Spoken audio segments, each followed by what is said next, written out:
This podcast is brought to you by Most Valuable Podcasts, leading the league in podcasting entertainment.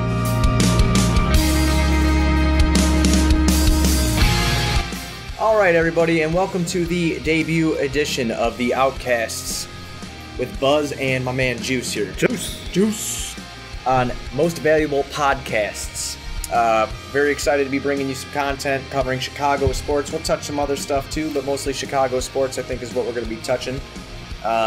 You can give us a follow on Twitter at MVP Buzzweed or at MVP Juiceman. That would be really great. And I would like to make sure you guys know to subscribe to YouTube at Most Valuable Podcasts and let us know what you think. Give us a comment down in the comment section below, so we can converse with y'all. That kind of stuff. You can go to patreon.com to show some support for the show and donate, where you can earn yourself some great prizes, different stuff to donate, donate towards all that cool stuff. And then if you want, go to mostvaluablepodcast.com so you can buy a t-shirt, MVP t-shirt, if you like our stuff and you want to rep us out so other people hear about us also. So that'd be really great. But just diving right into everything real quick, just tell you a little bit about ourselves here. I am the Buzzweed. My name is Brad. Find me at MVP Buzzweed. I huge diehard Bulls fan, diehard White Sox fan, diehard Chicago Bears fan, Bears season ticket holder, along with my man here, Juice. The Juice Man. So, just big Chicago sports fan all in general, big sports fan all in general. This is our second rodeo with this kind of stuff. I'll spare you all the details. Yeah, it's like we never left. I'll spare you all the details of the first time. We're like man cow. We bounce around a lot. Very talented, though. It's not because we're not talented. I'm not very talented. But, bounce around a lot. Big Chicago sports fan, as you guys can see here behind us. We're set up. That's why we got the name The Outcasts. We're here in my basement. So if you hear a little feedback, that might be the furnace because it's cold. There's a story behind how they found us. Remember we were podcasting behind a Burger King? Yeah, that's how they found us. We were selling some counterfeit mics. Ricky came in. He was trying to get some chicken nuggets, and Mark was like, I could really Jones him for a Whopper with cheese. And we're spitting some sports knowledge at him, some Chicago sports. Yeah, they dug it, man. They dug it. They found us, and they said, hey, you guys want to do a podcast? And we said, well, we only have a basement. Yeah, we don't have no cool studio or nothing. But so that's about it for me. How about you, man? Well, I'm the Juice Man. You can follow me at MVP Juice Man. My name's Kyle. I'm Southside Chicago, born and raised. Big Cubs, opposed to you being a White Sox fan. That's cool. But other than that, we agree on pretty much everything else. I'm an avid golfer, so you might find me on a golf course maybe one of these days, pounding some beers and making Sundays great again. As Sundays were made great again recently. Tiger Woods. We'll touch on in a little bit. But it's this is my second rodeo with Brad. We did it on a bigger venue with a bigger cast and crew last time. Still going to have those guys on maybe. We're going to maybe try to work them in. Still very good friends with our buddy Aaron and Tony. A little shout out for those guys. And Mikey, who your cousin, we used to do this stuff with. We had a good time. It was a great time doing. We were kind of stuck in between college. Some of us were in college. Work. Some of us were finally breaking into the real world. So we're excited to be a couple years older. Still can drink just about as much as we can, as you can probably see if you're watching on YouTube. Shameless Today we're plug. drinking Revolution. some Revolution dry hopped Galaxy Hero that I got at the local Benny's. So we're gonna drink some beer tonight. We're gonna talk about some sports and very excited. We're gonna touch on big day today. Very big day. We're gonna touch on NBA first. We're probably hit a little bit of everything, but the biggest focus of this whole recording is going to be the Bears. Like I told you guys in the beginning of the show, diehard Bears fan. We're both season ticket holders, so this is huge for us. Big day. And going into this, as the whole podcast evolves into how many episodes this is going to be, we're going to try to throw as much content as you guys can. Me and Brad are fairly open schedules, so we're going to try to make this huge. But we need your help. We need you guys to interact with us on Twitter, interact with us on YouTube. Be great if you guys would, we've been talking about maybe doing a live podcast one of these times, coming out and meeting us. Yeah, that'd be one of our ultimate goals. That's a goal. That'd be a big goal for us to reach. We have big goals for this podcast, and we get there with you guys. That's how we get there. So we're going to interact with every fan who sends us a tweet, every fan who, wants to know something, wants something worked into the show. We're going to take it in. Yeah, we're not going to be like a lot of those other people on other podcasts where you shoot them a question to ask a question. They think they're too big to respond to you. No. Anytime you guys send us a tweet, anytime you guys send us a question, better believe at one point in the day, we'll be getting back to you, no doubt about it. You won't not go from hearing from us. We're do our best to respond to every tweet, every question, every YouTube comment, whatever. And as the show goes on, this is podcast and chill time from here on out. You can learn us as we keep going. Hashtag podcast and chill us right at our Twitter handles. Comment underneath on YouTube, podcast and chill. We'll get back to you guys. We're working on maybe getting shirts made for hashtag podcast and chill. That'd be cool, man. If we can get over a certain amount of followers on Twitter, maybe we will do a raffle or something. Oh, we'll absolutely. Figure something out. Absolutely. Yeah. Absolutely, man. If we can get up to, both of us, get up to at least, we'll say 400. Yeah. 400 off the bat. We're a little low. We're low right now. I have a lot of Facebook Maybe friends. we could just do every 200 followers. We do a raffle. Okay, yeah. So every 200 followers, we raffle off a podcast and chill t-shirt? Who knows? Maybe if we get to 10,000, we'll raffle off some Bears tickets. That's huge. Okay, man. Yeah, if we both hit 10,000 followers, but we both got to do it. Well, that's 20. Yeah. Okay, so cool. Group up your friends. All you guys sitting in the basement listening to this. Follow us at MVP Juice Man, MVP Buzzweed. All right, man. We're gonna jump into some stuff here. I would like to talk about first the Chicago Bulls. Getting into our Bulls here. Tank is on. The tank is on, but the tank is not working because we're winning.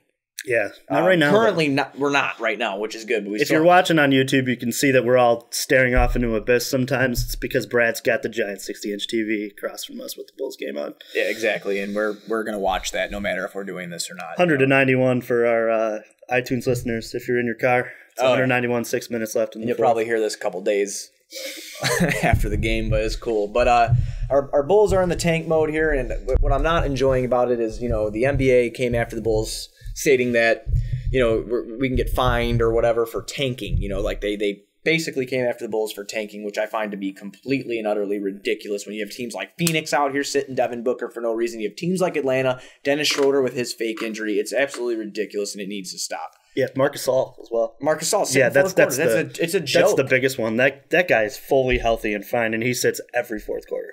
It's a joke. Memphis is completely dedicated to the tank. Oh, absolutely. You got to give them, and you don't hear anything about it. You got to give them tons of credit for what their whole front office is doing too, because they've taken it to a new level. You've heard about two teams tanking this year and getting reprimanded by the league, and obviously the one team that got reprimanded by the league, well deserved, because Mark Cuban shouldn't be saying I embrace it. Listen, man, you don't want to tell your fans that. I understand why the NBA would be like, you don't say that, but for the Bulls getting blamed or accused of tanking, yeah, were they probably? Yeah, absolutely. But at the end of the day, too, you have a bunch of young talent on that bench. So why am I going to play starters like Justin Holiday or Robin Lopez? And hey, listen, I love Rolo. I'm a big Rolo guy. Justin Holiday, go away. But Rolo, big fan. We're going to be looking at our younger talent. We're not in a position to make the playoffs. He's going to bring veteran leadership into the locker room, help teach him guys stuff. He's played more than half the season. What is the problem?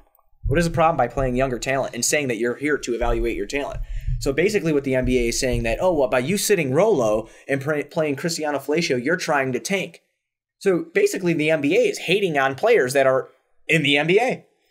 Like Felicio. It's a damn joke. Crazy. And to kind of add on it too, I think that the Bulls, if you really were going to link all 9 of them together, the Bulls probably have the best talent out of the 9. I think that's kind of why the league went at them and kind of said, if you look around, they have 3 solid young stars. And obviously, as a Bulls fan, we need more. We need a lot more help. I don't think that this core is going to be good enough to get them close to a playoff berth, or even, if they were to jump at it and really try to make the playoffs, I don't think that this core, without a top 7-8 player, is going to get them, to make any noise in the Eastern Conference.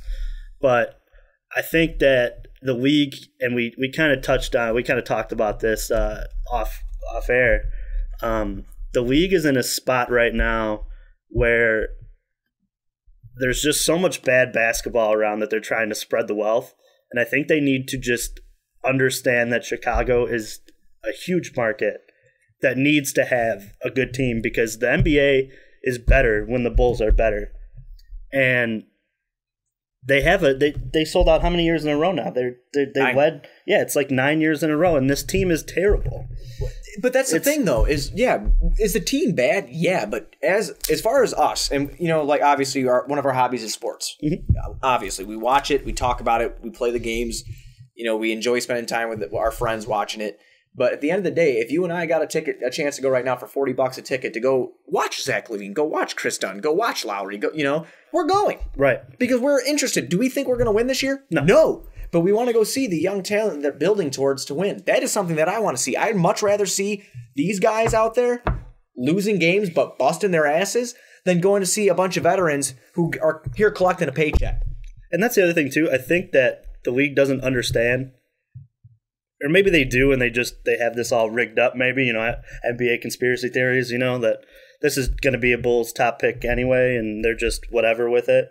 But I think that the way that this is all kind of working out, too, I don't understand why they would want to have a prime talent in Memphis. Why would you? Those guys are not going to draw no matter who is there. Right. Why? Because it's not a storied franchise. And I mean, you put Michael Porter Jr. in a Bulls uniform. Oh, and that's like the league will be rolling in the cash. I'm rolling right now. I'm getting a little excited because think about just think about all the money that's going to come from revenue from the team, all the extra games that are going to play into the playoffs with, all the endorsement money, all the the shoe deal.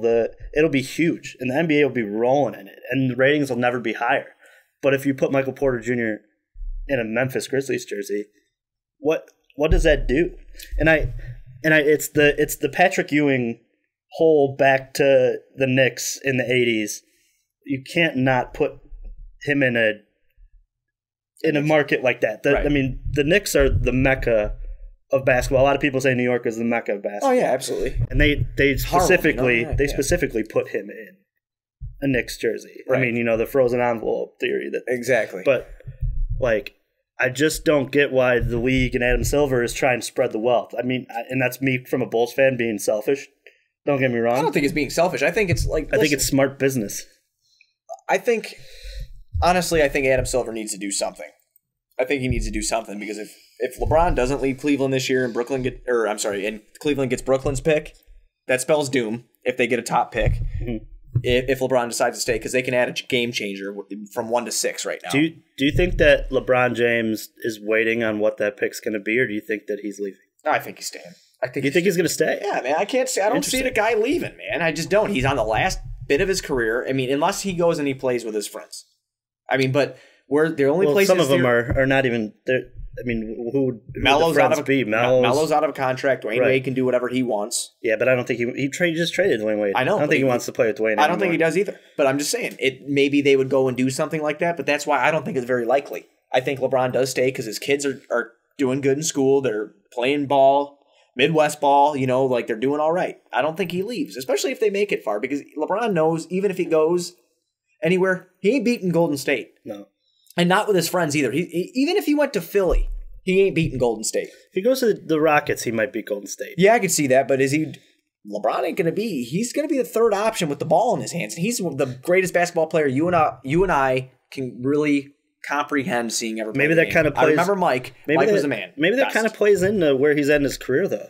Maybe that kind of plays into, hey, I think, see, a lot of what's happened with LeBron, I think he's kind of accepted his role in basketball as of now. He knows he's going to be thought of as a top 10 all time, maybe even top 5, which I mean, at this point, he's a top 5er to me, as much as I don't like the guy.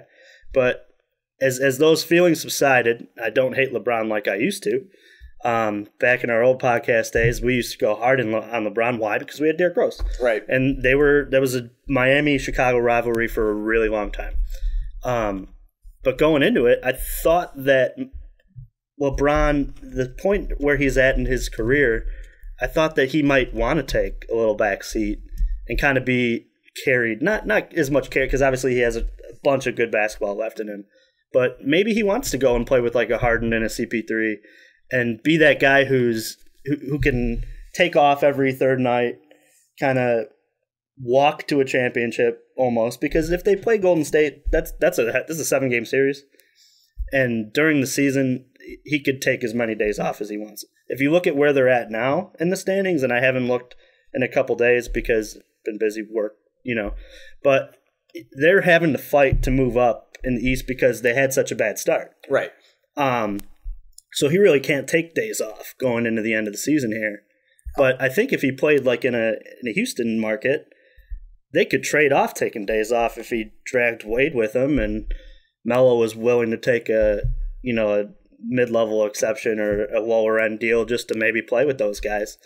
Honestly, that's the fear for me, though, because I think that's the end of a lot of the NBA if that team is put together. Honestly, at the end of the day, I really hope that LeBron – and listen, I'm not asking him to be loyal to any team because these teams aren't loyal to their players. No. And we're going to be touching on that later with NFL, too. We'll be touching on that. But honestly, I'd like to see LeBron stay in Cleveland, and let's make this an old NBA again. Each team has a couple good role players and a star. Yeah, but I don't think that these guys are built like that due to the amount of AAU they all play together. Yeah, they always want to be together. That's the problem with today's. Right. I feel like it's always, I played with Chris in 8th grade all the way till when we went to college, and then we went to college together and we played one season at Duke. It's like these guys don't want to beat each other because they're best friends with each other. Right, I get it. There's no sense of competition there either. And that's terrible for the NBA. Right. Like, we could dive into a whole podcast one of these days about AAU absolutely. Basketball and how, the level of like NBA and Nike and all these different sponsors coming in and funding all of these AAU programs.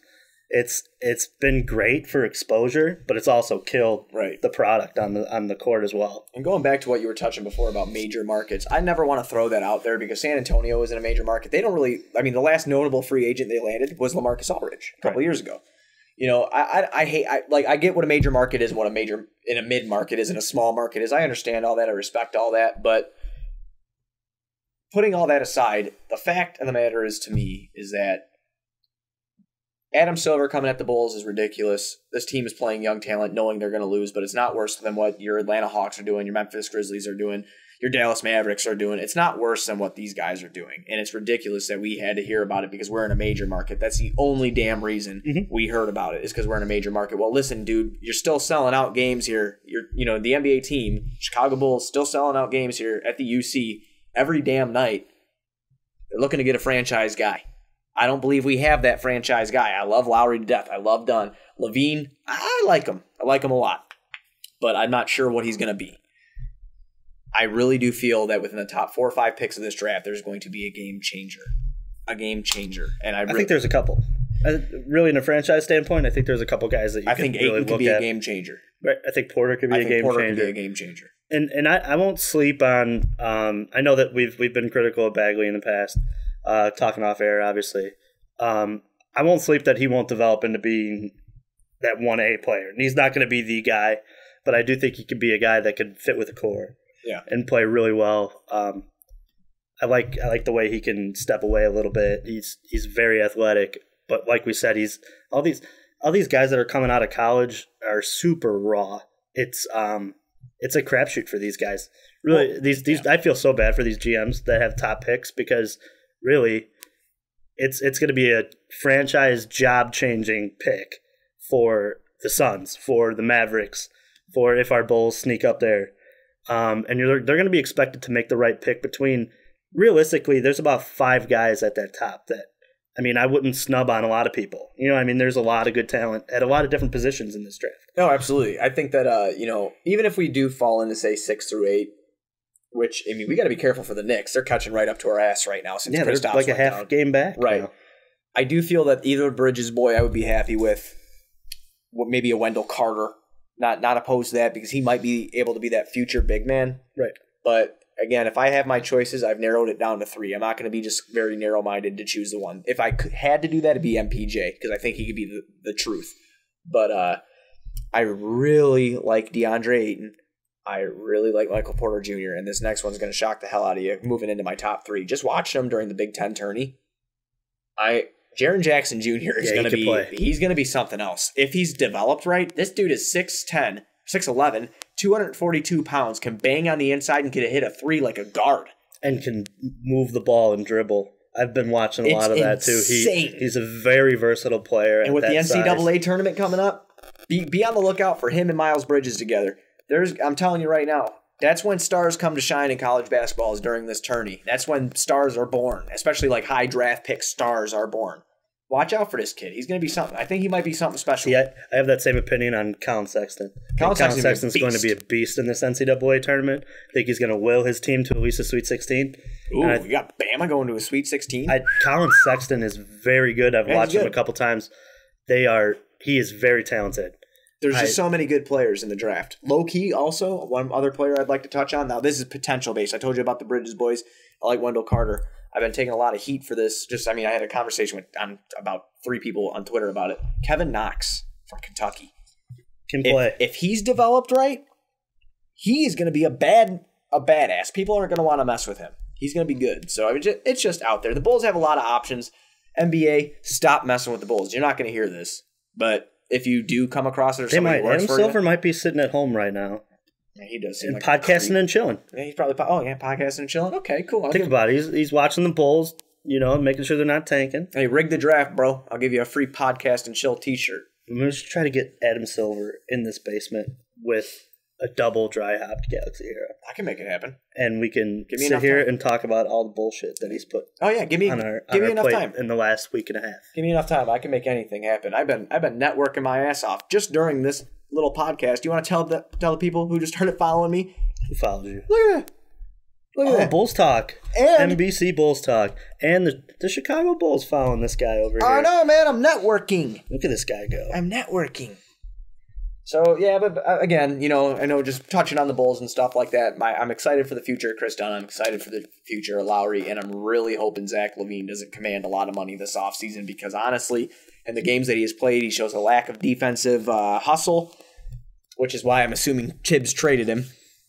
And even though I think he'd fit better with this team, the Timberwolves team currently constructed, than Jimmy would, honestly, is what I think. But I digress. That's a whole other podcast. That's a whole other podcast. But I'm not sold on Zach yet. I like Zach a lot. I like the potential. He kills it in 2K. I can tell you that much. He's going to be an interesting contract negotiation. Yes, he is, man. Yes, he is. Because realistically, if you're the Bulls, he knows that you have to pay him. You have to do something. Because he can go sign any tender with a team because he's an RFA, so he can go sign anything, and then we either have to match or toodles, man, and then we just we gained Lowry and Dunn. And I guess a lot of that depends on what pick they have as well. Right. I think that if they have a top pick, it's easier for them to say bye to him. If they have the 9th or the 8th pick, it's a lot more difficult to say I'm gonna get rid of a guy who, and here he goes again as he hits a 3. Can I just do transition and breaking news real quick? Absolutely. Bears just re-upped Prince Amukamara, man. Prince Amukamara coming back. 3-year, $27 million deal. I think that's a perfect. Perfect deal. I think that's a perfect way to transition back into NFL talk. Some Bears talk, man. This is what we've been waiting for all day. So with the Bears talk, I am super stoked because today we got A-Rob. I'm not going to refer to him by his nickname. AR-15. Okay. See, we are not censored here. Oh, okay. Oh, see, we'll call back. Yeah, this is our show, Uncensored Sports. No, I'm super excited about AR-15. I'm just glad to get Trubisky a number one target. I'm super super excited for that. And I like the deal. I do have some concerns over the top 3 wide receivers. Oh, me too. That's what we were talking about. Well, now they have Taylor Gabriel from Atlanta. So I don't in the slot. So I don't link Kevin White to a slot anymore. I think that's he's a number 4. That's if he's here. He's gonna be number IR. Yeah, I don't know. But I'd have some concerns over the whole knee injuries that have to do with both Cameron Meredith and Allen and Robinson. I think that they made a great move. The money is right. Yeah. Realistically, for a guy who could really take over, again, he is a go up and get him type guy. He will run past anybody as well. Get you 80 to 90 catches a year. And the Bears have never seen that. Just besides B. Marsh and Marty Booker. No, none. Actually, I was doing some research. Okay. No Bear has gone over 50 catches since Mike Ditka and who's the second guy? 50 catches. 50 catches in a season. Marty Booker did 100. And Marty Booker. Yeah. Oh, okay. Yeah. There we go. Okay, that was the second one? Yeah, because I remember the year Marty Booker did it because it was so cool. Yeah, he had like 20 catches a game. Yeah, Marty Booker was a man. But, yeah, no, I'm super excited. The Bears have not had legit wide receivers really ever. Well, I mean, really, B. Marsh and Alshon. Yeah, but at the end of their career, and Alshon, B. Marsh and Alshon was not. He was. I mean, and hurt all the time, right? You know, it's right. And they obviously. I mean, our opinion on Cutler was same, close to it. We loved Cutler. Guy. We didn't think that to me, I thought that he was kind of screwed from offensive coordinators and head coaches, different head coaches coming in and out. The Bears organization ruined. Don't get me wrong. Jay Cutler never fulfilled that need that they traded for. No, he didn't. But he never had the chance to either. No, but I think there comes a time where you got to look at both of it. It's the coaches that were there obviously didn't have the best relationship with him either. It's both ways. Cutler has some to blame in this but that's another thing we can do a whole show on.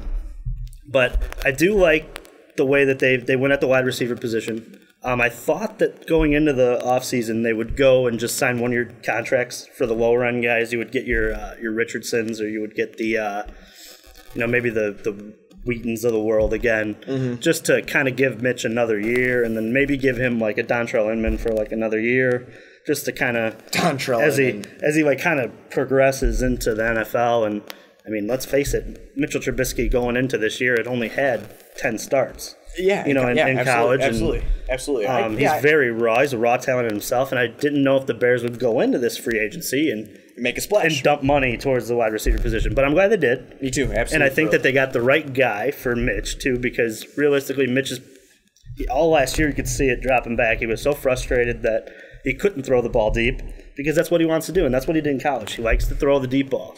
What I'm very excited about for Mitch this year, and just going back what you were touching on with the wide receivers real quick, it is very concerning that our top 2 wide receivers, now that we got Gabriel over here, but our top 2 wide receivers in Meredith and now AR-15 both had major knee injuries, which is not ideal. Obviously, everybody knows that. But hey, I ain't saying they can't come back from it, because a lot of people do come back from it.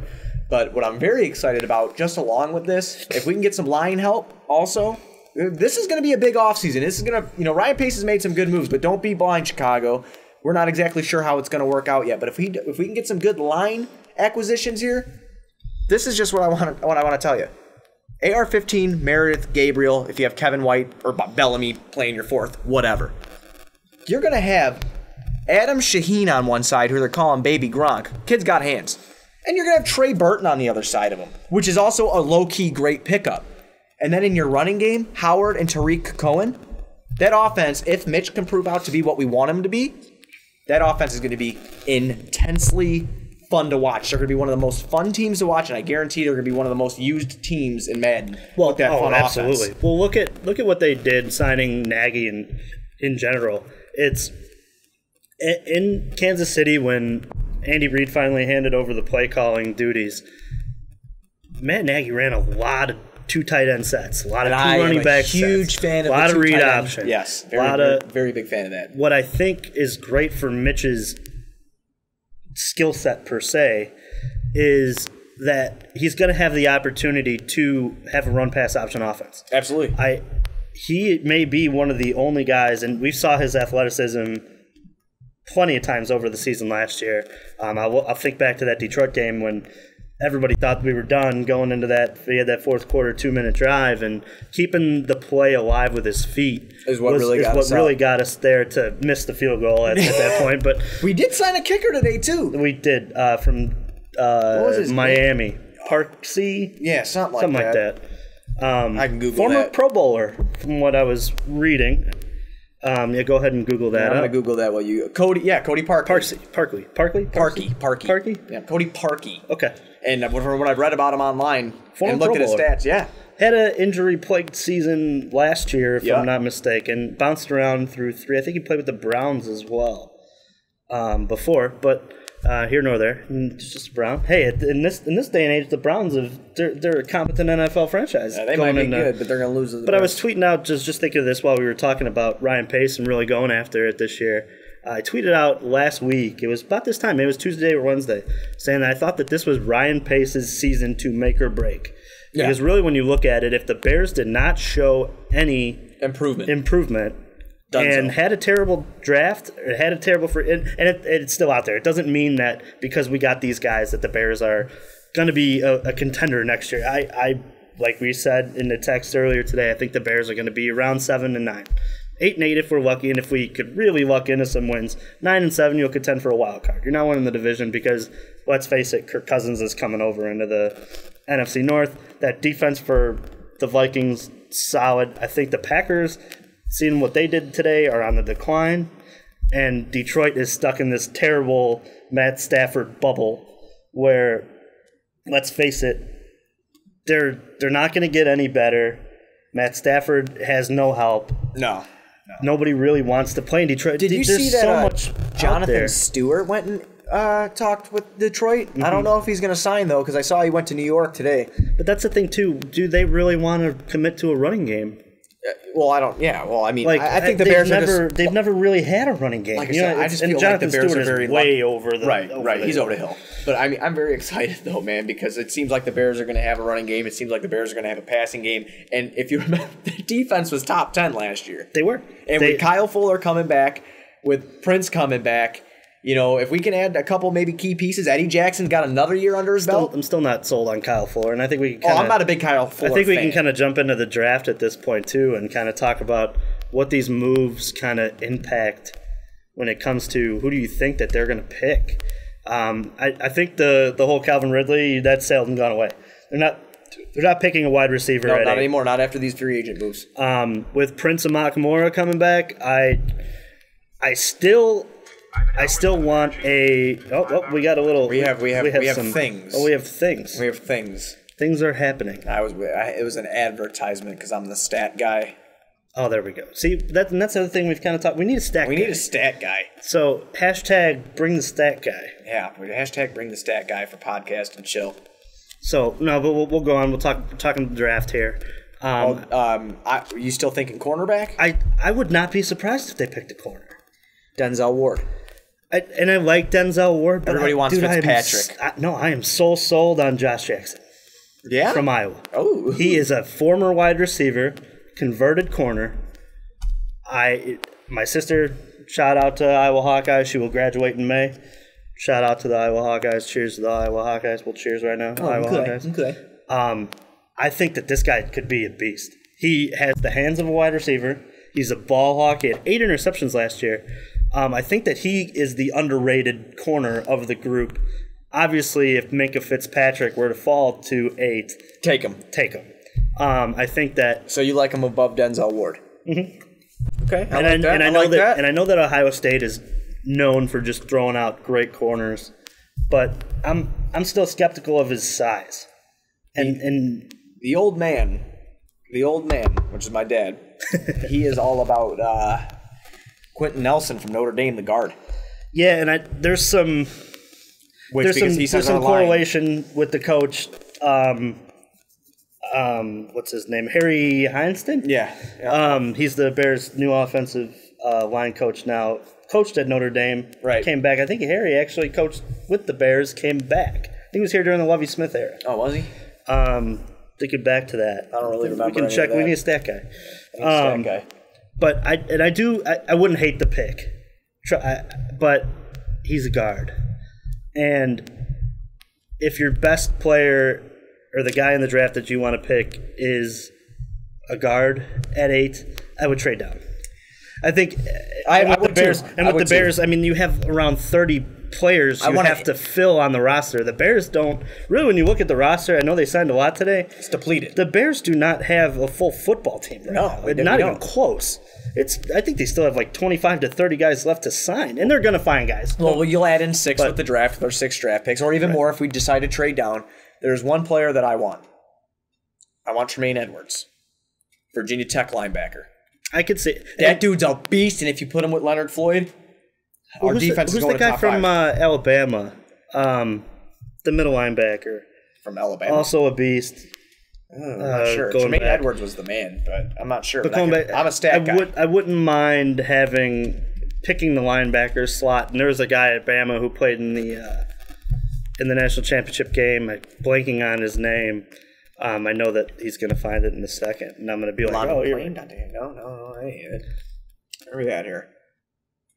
I'm not sure, man. Nah, we'll go back in. Comment below if you know his name. If you know it, comment below. Tell us how stupid we are. But we're a couple beers deep as well. Also, yeah, a couple. I'm going to have one more.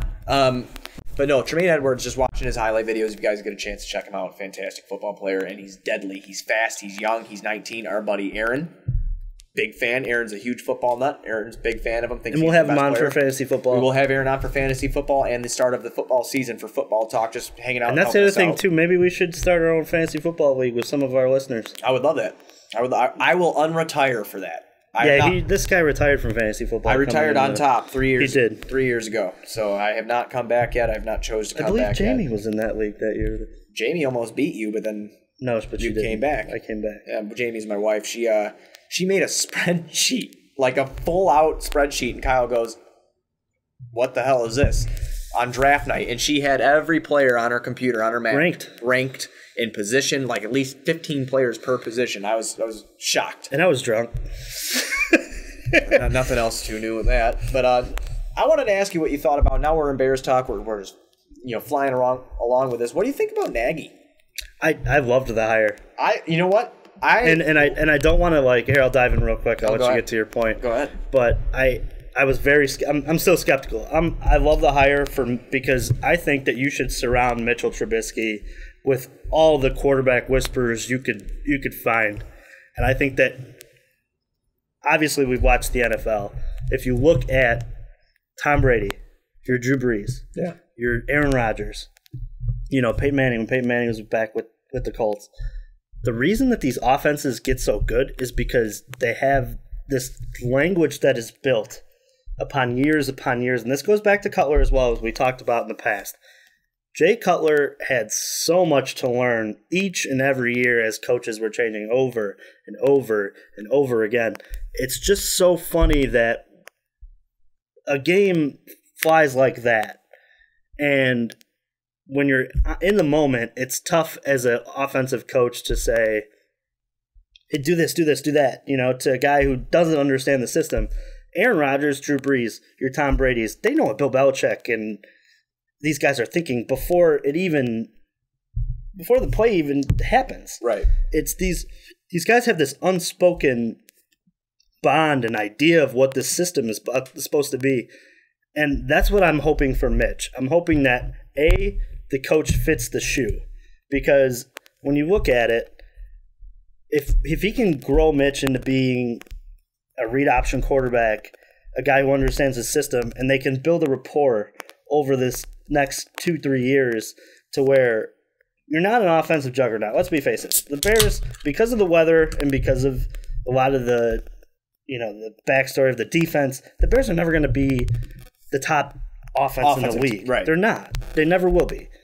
But they could be top 10. Yeah. I mean, we really, when you look at it, the Bears, if they would have won the Super Bowl the Rex Grossman year, if they had an offense. Right, yeah. They were about 15th or 16th, and they still got to the Super Bowl. It's a running town and a defense town. That's right. What Chicago football is built off as Lovie Smith used to say, we're going to get off the bus running.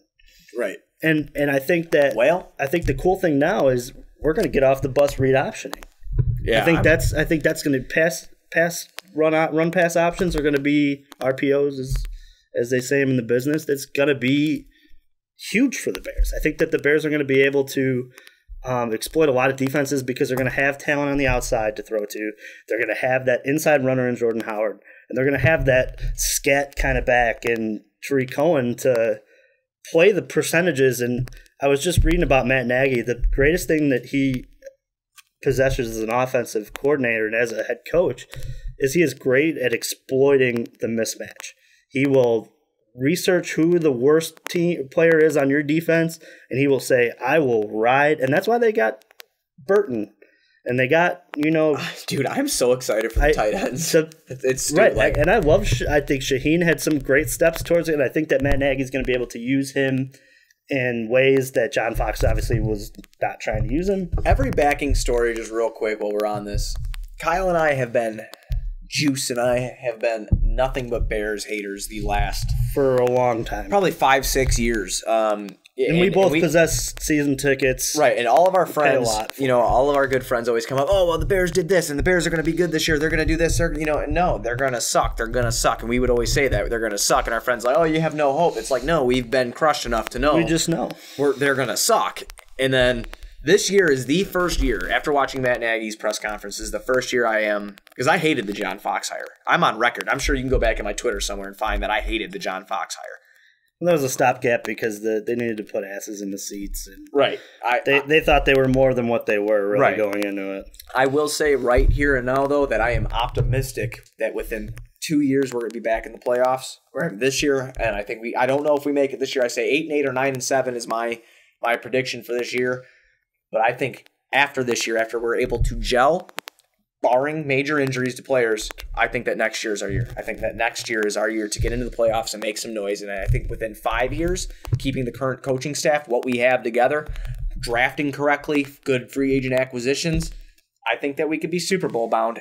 That's how excited I am. I hope we're right about this. I just look at it and all of it weighs on how well and how good and how Mitch Trubisky progresses. Right. This ship doesn't go anywhere if Mitch Trubisky is a bust. Oh, right. But I don't think Mitch is a bust. And we can only hope, though. Yeah, I think that last year was a disservice. Was a disservice to Mitch.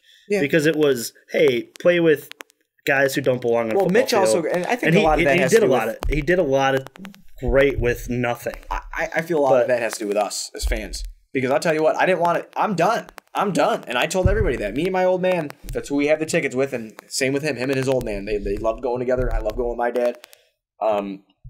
Live pod at Bears game? Yeah, absolutely. That's one of our huge goals, just to cut into this. That's a goal. We would really love to, he has tickets, we'd really love to throw a live tailgate. We'll drive up there, have an hour win pod, some tickets or something. Have an hour pod, maybe have a few of you on to talk about, the Bears, and obviously we'd have to find a way to back out all the noise around us, but we would find a way. And but that's one of our goals. We want to have we park in North Lot and go up by the. Well, we can figure it out. Yeah, we figured it out while we're there. But what I was saying before was with having Glennon in and just seeing how god awful. I mean, he wasn't horrible like where I was going to throw up watching him, but how he plays the game, man. You got so infuriated, and you're like, look, you traded up 2 spots to draft this quarterback in Trubisky, and you're going to put Mike Glennon in front of him? Okay, I can understand if you had an Aaron Rodgers or a Tom Brady or even, God, you know what? Damn it, a Sam Bradford or a Case Keenum or a Carson Wentz or a Ryan Tannehill, someone like that in front of him, I can understand that Mitch is your next step. Let this guy have his year. Let Mitch learn the game. Mitch ain't learning crap from Dow Loggins, John Fox, or Mike Glennon. So I think that actually would hamper, if he would have sat on the bench all year like Bears fans wanted him to, that would have hampered him more than actually having him go out there and play. Yeah, that's my opinion. Looking into it, I think he went out, and my whole hope is that he just erases anything that Dow Loggins and John Fox ever told him. Oh, God, I agree. And says, all right, starting new, I know the speed of the game now. I know that I have to get rid of the ball at a certain amount of time because I'm sure that Dow Loggins isn't that dumb. Where he's saying, hey, you can't hold the ball forever, Don't talk like that. But to me, I hope that he takes whatever Matt Nagy says as the football Bible, per se, and takes it and runs with it. But like we said, this team doesn't go anywhere if Mitch Trubisky, it's a huge setback. Oh, if they cannot, if he can't be, this would be a dagger in my heart because I feel like Trubisky can be the truth. If you look at, for example, the Cade McNown years, they thought they had Mitch Trubisky. Yeah, they thought they had him. I'm talking about Cade McNown. But But I mean, think about it, man. Obviously, as this goes on, my excitement shoots up though, because if we turn around, we're gonna get a Cubs banner for down here because he's a Cub fan, and I'm not a Cub hater. It's just fun banter back and forth. That's all it is. But as you can see there, we'll pretend Cubs is right next to this one. 2005, 2016, 98. Obviously, we were little. I get it. Yeah, but we saw it. We saw it. 6 of them. We saw it. And 6 of them, really. If you really Well, I wanna- was not born for that one. The 91 one. See, You were. Yeah, I was not. So yeah, I've seen 5. you were around the parade. I was there. I was coming out. I was fucking coming out. You were ready to go. I was good. You were ready to go. Coming out. We don't have a Blackhawks one, but we've seen them win. No, we've seen them win 3 times. This is the last team that all I we gotta need see. to say win, man. And I could die a happy sports fan that day.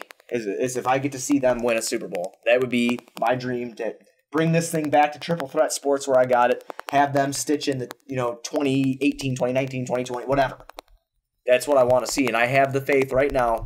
I don't want to, like, the what if. I totally agree with you. Trubisky could suck, and he could have just been a diamond in a turd. You know, like, I mean, he could have just been something that was... Because let's face it, there were times last year where he scared me, where too, he was less scary. stellar.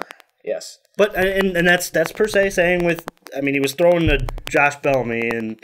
I mean, Dontrell Inman and Marcus Wheatman could barely stay on the field. Who was the little dude that we all wanted to come up from the practice squad? Oh, Gentry. Yeah, Alvin Gentry. No, not Alvin. That's the NBA coach. NBA coach. I keep doing that every time I drink. Gentry. Yeah. Yeah, which he got cut. Yeah, he got. He's bad. It wasn't that he was bad. He just couldn't run routes. Well, he can go up there and small catch. And white. Oh, right. He's about my height. That's true. Okay, whatever. He runs faster than me, though. I've seen it. Yeah, he's a pretty quick guy.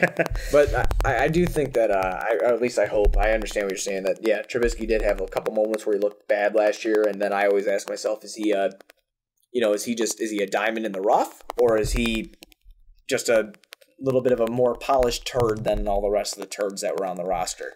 Yeah, then we're gonna find out quick too, because as we've seen the schedule's not fun this year. Very tough. Yeah, the schedule's not fun. Why, NFL? By the way, we suck.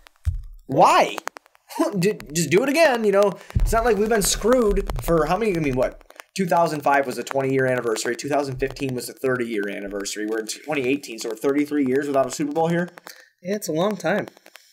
Why? We finally have something going, and you're just going to give us the toughest schedule. And one plus of the toughest Philly schedules. just won 1-2, so I mean, hey, that'd be cool, man. Remember when Boston won the World Series? You never gave your shout out to Circus Survive. Oh, I was planning on doing that at the end of the show. Honestly, Okay. Yeah, I was thinking about it. My band Circus Survive tattooed up all on me and stuff. They gave us the intro song, which is "Living Together" off their second studio album, "On Letting Go." Go check them out on iTunes. The Amulet just came out, which is I think their 5th studio album. Yeah, their 5th studio album. You guys just check that out. Very great album. They let us use for free of charge, which was thank you guys. Amazing. If you ever see this, thank you. Their opening instrumental for "Living Together," one of my favorite songs by them. So yeah, and they're also fans of the Super Bowl champion. Oh, they are the fans of the Super Bowl champion Philadelphia Eagles, which we're supposed to say before via the email. Yeah, via the email from Brendan. Yes. Well, when the NFL season starts, I think we can stop doing that, right? Because technically they're not. No, he said we have to say defending. Oh, defending. Yeah, defending. Okay. Yep. Well, February can't come soon enough. We are both. To be honest with you, growing up, I was a huge Philadelphia fan. Eagles. I know you were, and I never understood that. Because I love Donovan McNabb, because he's from Dalton. I know this is the only guy, and the backstory of the whole how me and Brad met. We met in fifth grade. Yeah. Playing basketball at the hoop over at our local grade school, which we won't name because we were told we can't name where we're actually from. Although we don't want to get hurt. Although we'll probably slip it out one of these days. One day we'll say it. But so we've been friends for a very long time, and yeah, it's cool. But like this guy was always wearing his Allen Iverson jersey. Absolutely. Allen Iverson. And me, I was always like, "What do you?" I mean, to me, I was Kobe Bryant all day, wearing that 8 jersey. I think I like the which I mean, to me, I like the punk. Not knowing what Kobe was about to do was my biggest downfall. Number 8 did that. Right, and I was wearing 8 at that point. Number 24 didn't do that. No, that's not number 24. Number 24 is a fucking icon. Everybody loves him. No one talks about it. They retired both, though. I know they did. That's true. But they don't want to bring up the memories of 8, which is why that's gone. Off topic real quick. Did you see that OJ talked as if he did it the other day? Yes, and I wanted to talk about that. Okay, I'm glad you want to talk about that. I am the juice man. Oh, God. OJ talked as if he did it the other day, and just we'll get right back into football talk. But when he was just like, yeah, and he came up kind of talking smack to me. I mean, if he would have come up and kind of started talking. And I'm like sitting there watching this like, no. I'm going to dive into that real quick. I have a huge, and to me, if you knew the real me, I am a huge conspiracy. I'm not a conspiracy theorist per se. I love diving deep into celebrity deaths. Me too. Your typical Pearl Harbors, your 9/11s. I do enjoy the history. Actually, I was supposed to be a history major going into my final year. I chose a business degree instead. But diving into it, I was so excited because I was like, got to my parents. My sister's in town from Iowa for spring break. She's interviewing with a couple places, and it's like, we're watching OJ tonight? And she's like, absolutely, we're watching OJ tonight. Because she's seen on the Netflix the OJ, with the people David OJ. Schwimmer with and all that, yeah. And I've dove into the ESPN 30 for 30 was also that was actually awesome. That was one of my favorite 30 that for won a 30s. couple, I don't know if it was a Tony Award or won a Tony, best documentary or something. Isn't a Tony a musical? It may be. I don't know. I don't know per if se. it is or not. I don't per se. watch that shit. But yeah, I wanted to dive into OJ just because I'm so big into that. And I think that it was the most eerie part of that whole interview is I counted 4 times where he goes, I remember. Yeah. When he's talking. And obviously this lady who's interviewing is shocked, trying to keep her foot in her mouth because like there's so many as a guy who I would love to be a sports reporter, push the envelope. I would have loved at any moment to ask a question just to get him on the. Let's see if I can get deeper. But she did the right thing, which I commend her because it probably had to be so hard to sit there and just let him spew that confession. Well, maybe people have just told him for so long that he's done it, and he just has to remember one key saying. Do you know what that key saying is? What? If the glove don't fit, you must have quit. I know, and they had to. That's what OJ remembers every time. Every time. I didn't do it. You know why? Because the glove don't fit. You must have quit. And they had that whole. It was just eerie, just the way he would talk about. It's a very weird interview. Just the way he would talk about Nicole and how he would blame it on. He said it was for the better of the kids and how that Chloe's the one of his kids kids were. Well, yeah, that's another conspiracy you could dive into. No, but there's just.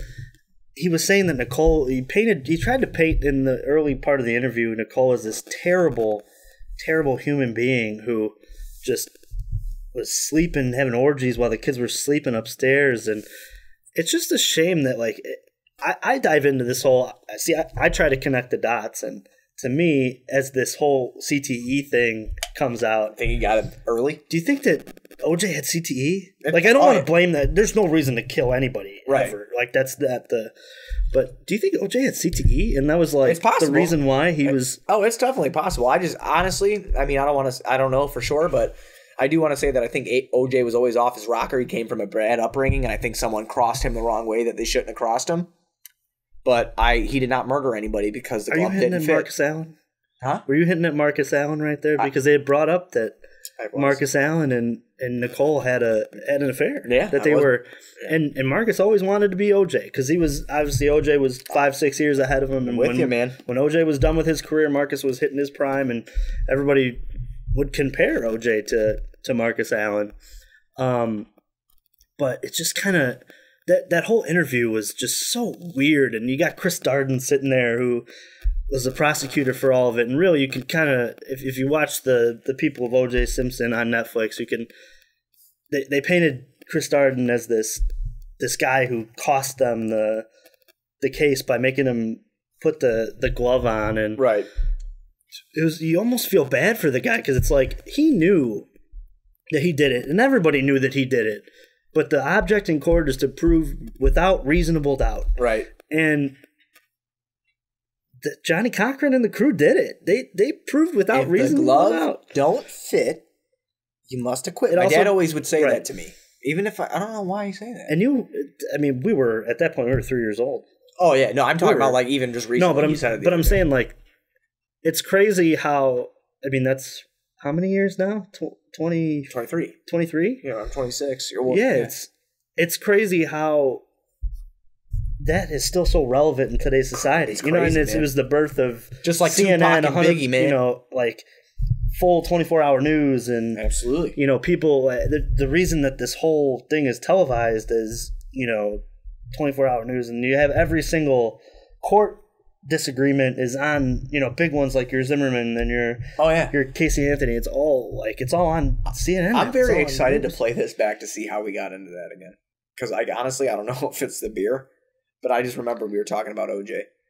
I was like, what? But no, we went. I feel like I'm on a Joe Rogan podcast. I feel like I'm everywhere. I feel like I'm on a spaceship.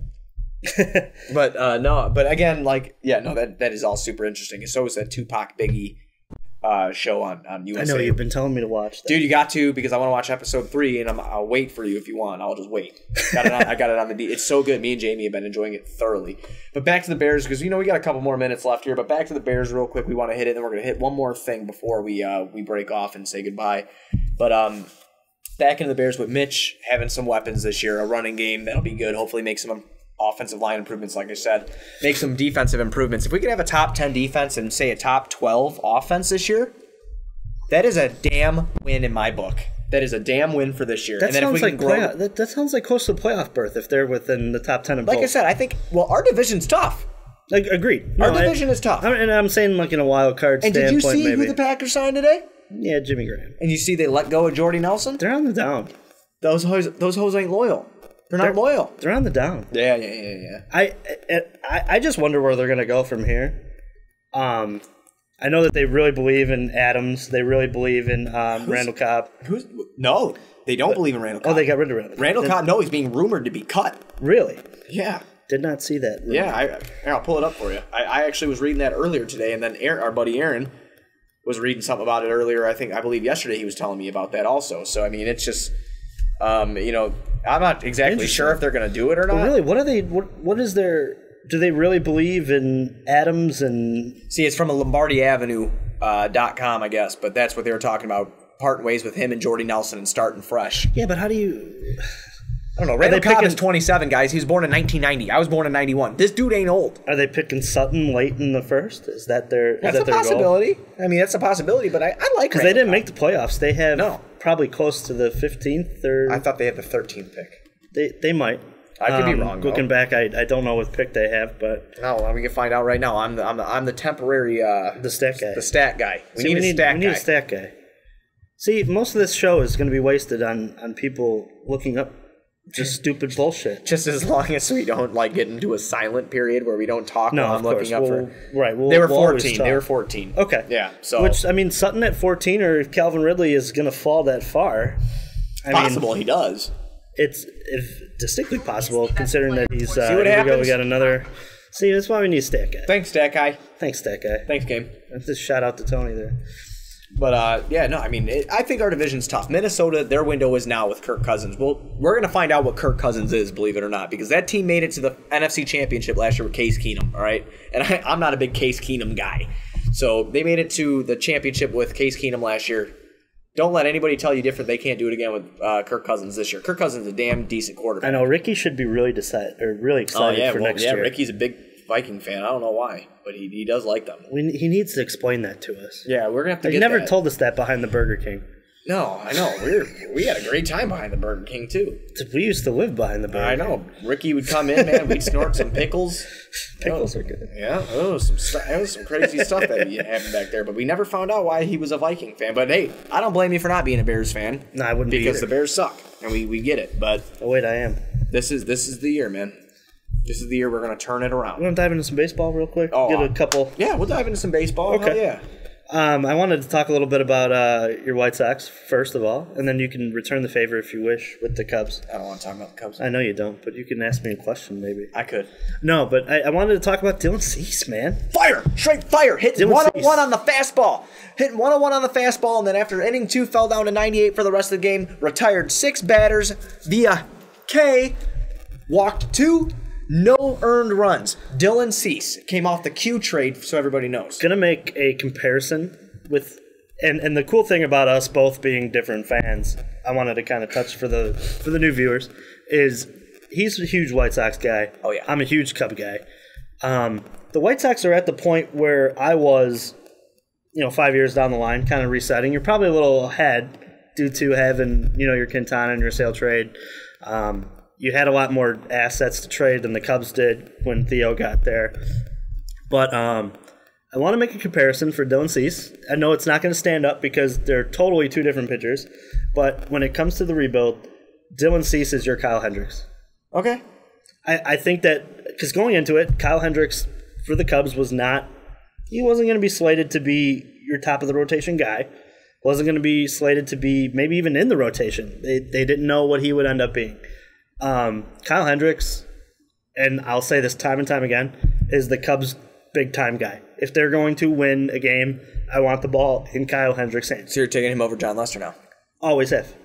Going into last year, the last 2 years, it is Kyle Hendricks all day. See, John Lester was my guy. When they signed Lester and they had that run when they beat the Cardinals, Lester was the guy. I think that. But then going into the World Series year, Kyle Hendricks won every big game. I think my ace. Now we're going to talk a year down the road. So this is future us. My ace down the road, I think it's going to be Kopech. And then I think it's going to be Cease. I think it's going to be Ronaldo Lopez, Giolito, and who's going to be 5. Don't be so enamored by the speed of how fast that Kopech throws. I'm not. I liked his breaking ball, and I liked his curve. To me, Cease already is head and shoulders past that. Oh, I'm sure he is. He is just and I may be wrong. He may not be your Kyle Hendricks. I just like Kopech, man. I know he's a big man, and he's fun to watch. And he's got a really hot girlfriend. If you ever seen her, I have not. I'll have to check that out. She's Google her. She's something else. But I kind of wanted to dive into that Dylan Cease a little bit, talk about Eloy Jimenez homering and Eloy Jimenez hit 2 homers, and then he just hit one yesterday. Last night he hit another one. He's a monster. It really sucks. Luis Robert sprained his thumb. He's out 10 weeks. Yeah, this really stunts his damn growth when he was playing. Yeah, but this is where you want it to happen. Yeah, I know. It just sucks because I was enjoying watching it. Because I feel like a lot of the time he was getting in. Sure, it was against some big league pitching, but a lot of it was seen at the end of the game. It wasn't seen with guys who are going to make the team. That's the same Dylan with Cease pitched against 6 major leaguers last night. Right, and that's different though because he's starting a game. That's big time. Yeah, that's huge for Dylan Cease. Yeah, that's big time. Like I said, he's your Kyle Hendricks. MVP for the Sox within the last week, as far as spring training baseball goes. Adam Engel. Which people are is he going to get the center field? I think so. I think he might get it because goddamn did he play great. Yeah, he's been hitting lights out and he's a badass fielder, and we learned that last year when the guy was diving, making all these ESPN top 10 catches. Dude, stopgap though, isn't he? Is he not? Yeah. I mean, he's a And that's the other thing too. I kind of wanted to touch on going into your right fielder, Avi Garcia. Do you think he's a guy you want to keep, or you think he's a trade guy? I want to trade him for whatever I can get. That's probably the fairest point on all of it. I agree with that as well. I think the only one I want to keep is Abreu, and the reason I want to keep Abreu is because Abreu's got the Cuban connection with these guys. I could see it. I think you're going to need some. You're going to need some. You need some veteran presence. It can't when everybody gets all that's Nate Jones. He's been on the team for forever. Right. Well, what I don't like is how all these people are always like, "Oh my God, we just got to get younger. You got to get younger." Like, yeah, you do have to get younger. That's the name of the game: getting younger and staying relevant. Yeah, that's the name of the game. But you need these veteran presence, like these guys that are veterans on your squad, to be there for the younger guys, to help them when they're in a slump, to give them pointers when they're on the road. A million things like that. You know what I'm saying? Like, that's what you need to do. So I'm all for keeping Abreu. I'm all for trading Avi. Can agree with that. Avi did bat great last year, dude. He hit the hell out of the ball. He's going to be a guy that somebody's going to want who's a contender. For a playoff push, I think he's a trade for a playoff push, and we land another prospect somewhere we need. Yeah, maybe the Phillies. Yeah. The Phillies are looking like a team that wants to spend. Their owner wants to spend. The most thing I'm upset about this year, besides, Luis getting hurt, Robert getting hurt with the thumb injury, is Jake Berger tearing his Achilles. That really upset me. Yeah, but he needs to go home and he needs to get in shape. Yeah, he looked like he had one too many burgers going in there. One too many burgers and a couple pictures of beer. And I mean, Chicago is a great city, don't get me wrong, but it'll get you fat real quick. pizza. Deep Best dish pizza in the world. Best hot dogs in the world. Best tacos. everything. And if you're from not in Chicago of and you're listening to this and you're like, I disagree with that, then let us know in the comments section below. Send us some pizza. We'll try it. We'll rate it. In the mail. We'll rate it. Yeah, I don't care and if we'll tell you it's definitely not good enough. I don't care if it was in the mail for 6 days. I'm going to judge it off that. But your Cubbies... no, can we use Cubs time to talk about the article that we read about a week ago about the baseballs changing? And oh, yeah, go ahead. I think that, jump into that. we should... going into it, it was an ESPN article talking about they took two baseballs, one from last year's playoff and then one before the 2015 All-Star game. Yep. And did an X-ray, and it showed that the ball is less denser, also more slippery. I think this really impacted not only the free agent market, because obviously Yu Darvish signed probably for way less than he would have for an ace, being an ace than what he was, and the Cubs let the market come back to them. But I think that it was interesting that the ball is denser. Mm-hmm. It is traveling 10 feet farther, and these guys can't hold it. So what is the league? The league is in the wrong here, though. Because they're not acknowledging it. They're costing tons and tons of money for pitchers. As you see, like we said. Yeah, but the league... Darvish probably would have had $150 million. But that's the thing, though. In 7 years if it weren't for the World Series. The league doesn't care what these players are getting played. The league is trying to make the game more mainstream again. Because let's face it. What is more talked about? What's more talked about than baseball? Football is definitely more talked about than baseball, and so is the NBA. Oh, the NBA is shot up. The NBA is skyrocketing, especially with the new TV deal. Right. They're skyrocketed. So MLB is like the third major sport, and then hockey, as we all know, hockey's going to remain behind that. If there's any hockey fans I just offended, I'm sorry, but it's the way it is, man. And the only hockey talk that's going to happen on here, on this podcast, is when Kyle and I are actually able to really comprehend what's going on. It's been a very down year for the Blackhawks. We all know that, but I digress. That's another conversation. Like we said, we'll talk about them if need be, if there's a huge trade or if there's something that really pops up in Blackhawks news. But let's just face it, they're on this huge just downfall that's going to be they're kind of cap hell, really, when you look at it. They have all these – I mean, obviously they had to pay Cannon Taves. They have Seabrook on a contract that, doesn't give them any flexibility. But, yeah – we'll talk Blackhawks one of these days. Absolutely. But no, back to the ball, what we were talking about before. I think the MLB did it on purpose. Really, and don't get me wrong. Makes the game more appealing when you're hitting more home runs. Look at it. 2016. Record. The Cubs win the World Series. Right. Awesome World Series. Last year, just as good without the whole storyline of two teams that were, in a drought. But it's just like they're costing these guys so much when it comes to just dollars and cents that be transparent. Right. If you're the league, hide it, man. Why are you trying to? If you're Rob Manfred, why are you trying to hide it? Say, yeah, we changed the ball. Why did we change it? Because we want to score more. Hockey, what did they do? They got rid of the 2-line pass. Yeah. What happened after that? Ratings rose a little bit. They got the TV deal back. It wasn't a lockout like it used to be. The Blackhawks got on, and now hockey is bigger than it used to be. Oh, yeah. People are watching hockey more often than not. I know it's hit a little lull. In Chicago, and as much as I love this city, this is the greatest city in the world, in my opinion, and I have been to only like one or two cities. But regardless, hockey here was never big. I don't care what anybody says. You had a couple of guys that liked hockey. Hockey here was never big. This is one of the most bandwagon cities that you have. Agreed. And it's you're unfortunate. seeing it with the Cubs now. And you're seeing it with the Cubs now. You saw it with the Bulls in 2010 when they made their late playoff push, and everybody was all of a sudden a Bulls fan, and you saw it with the Hawks. I can't tell you how many times I would go on Facebook, let's go get it, boys. Let's go win. And we're like, dude, what are you talking about? Hockey is growing, but here in Chicago, it is down back to the fourth most watched sport. Agreed. It's not the ratings, and I haven't looked at them, but I'm sure we have a friend who his brother works for the Blackhawks, John Brooks. We might have him on for hockey talk if I'd love that. If they if something big happens. Throw something out real quick? Cool. All right, so we have a football guy. We've got I want to toss these guys out real quick. At Bulls Scripted on Twitter and at 3 Guys Sports on Twitter. those are, a couple friends of mine that I've met along the way. We're going to have, I'm not going to say they're experts, but they're guys with thousands of followers who know the game and pay attention to the game. We are looking for a guy who knows White Sox baseball completely. I know Cubs White Sox as well. And Cubs. And I know well. we're kind of working through it. I've made some contacts, maybe about getting a Cub guy on here. But if anybody wants to come on the pod and talk about the Cubs, we've got a Bulls guy. We've got a Bears guy. We're trying to get preferably writers, guys who are, trying to promote their own brand as well. Right. It's all about growing together. So absolutely. Anybody who is very familiar with that writing, we have Kelly Scaletta for the Bulls. We have Bulls Scripted for the Bulls. If those of you who don't know Kelly Scaletta, he doesn't write for the Bulls anymore, but he's a well-known Bleacher Report writer. Been there for years. He actually helped me break through when I was writing for him for a tiny little bit there. Good guy, knows some inside stuff, So, we're just looking for those kind of guys and whatnot. So, if you're interested, let us know. Tweet at us, email us.